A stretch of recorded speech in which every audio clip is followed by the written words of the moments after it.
ځینې وخت په انسان کې دومره جرأت پیدا شي چې د عقل څخه هم لویه پرېکړه وکړي. د دغه کس نوم فیلیکس بامګرټنر دی چې د لومړي ځل لپاره په نړۍ کې تاریخ جوړ کړ. د ځمکې څخه تقریبا په 39 کیلومتره په لوړوالي سره غواړي چې ځمکې ته جمپ وکړي. د هیلیوم بالون په نامه دغه ماشینري چې د پاس فضا ته خېجولې ده او د هغه ځای څخه ځمکې ته ټوپ کوي چې دغه کس فیلیکس دی چې د لومړي ځل لپاره د انسان په تاریخ کې تر ټولو یو لوی جمپ دی چې په دومره لوړه سطحه باندې انسان دومره غټه اراده کړې ده. دغه میژن د ریډ بول سټاټوس میژن په نامه یو پروژه ده چې غوښتل یوازې د دغه ماموریت څخه هدف دا و چې د انسان په تاریخ کې یو لوړ تاریخ جوړ کړي. د لومړي ځل لپاره انسان د 39 کیلومترو په لوړوالي سره له فضا څخه ځمکې ته ټوپ وکړ. که زه تاسو ته ووایم نو تاسو به ډېر زیاته حیرانه شئ. دا کومې الوتکې تیارې چې موږ په اسمان کې وینو دوی په 12 یا هم په 10 کیلومترو په لوړوالي سره په اسمان کې ګرځي. نو تاسو فکر وکړئ چې دا کس بیا د 39 کیلومترو په لوړوالي سره له فضا څخه ځمکې ته ټوپ وهي. دغه کس دی په هوا کې همدغسې تاویږي.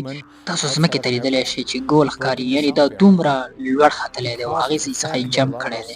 یعنې دا ماموریت دومره خطرناکه دی که چیرې دا د ډېرې ویرې څخه بېهوشه شوی وي، همدارنګه په فراشوټ کې سفر نقص راغلی وي، نو د خپل ژوند لاسه ورکولی شو.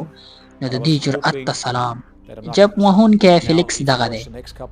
د غیرت ته سلام چې د دومره لویه کارنامه ترسره کړې چې د انسانیت په تاریخ د تل لپاره به پاتې شي. تاسو لیدلی شئ چې په هوا کې همدغسې تاویږي، یعنې که چیرې دغه د ډېر د تاوېدو له امله سر یې وګرځي یا بېهوشه شي، نو دا خپل ژوند له لاسه ورکولی شي. خو د دغه ټولو حالاتو سره دې مبارزه وکړله. بالاخره دا به په څو ثانیو کې د ځمکې سطحې ته ورسیږي. تاسو لیدلی شئ چې څومره خطرناکه دی دا ماموریت. موږ دغه ویډیو په کتلو سره سر ګرځي، نو تاسو فکر وکړئ چې په ده به څومره ویره وه، خو ماتې ونه منله. دغه ځوان و چې دغه ماموریت یې په بریالیتوب سره ترسره کړ او خپل نوم یې د تاریخ په لیکو کې د تل لپاره یاد وساته. د ویډیو راسره تر پایه وګورئ. که چیرې مو زموږ یوټیوب چینل نه وي سبسکرایب کړي، درسره یې سبسکرایب او موږ درسره فالو هم کړئ. Sensors, oh, less G, that means he's getting it under control. I turned around and that was stable as a rock. So when you look at my suit, you know, the more you fall, the more depressurized the suit gets. And here you can already see the suit flapping. You look at the sky, it's blue now. So we went from black sky back to blue sky.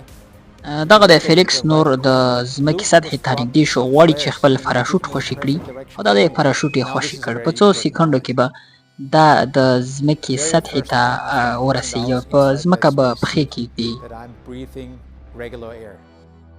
So now I'm really happy because even the landing worked just perfect.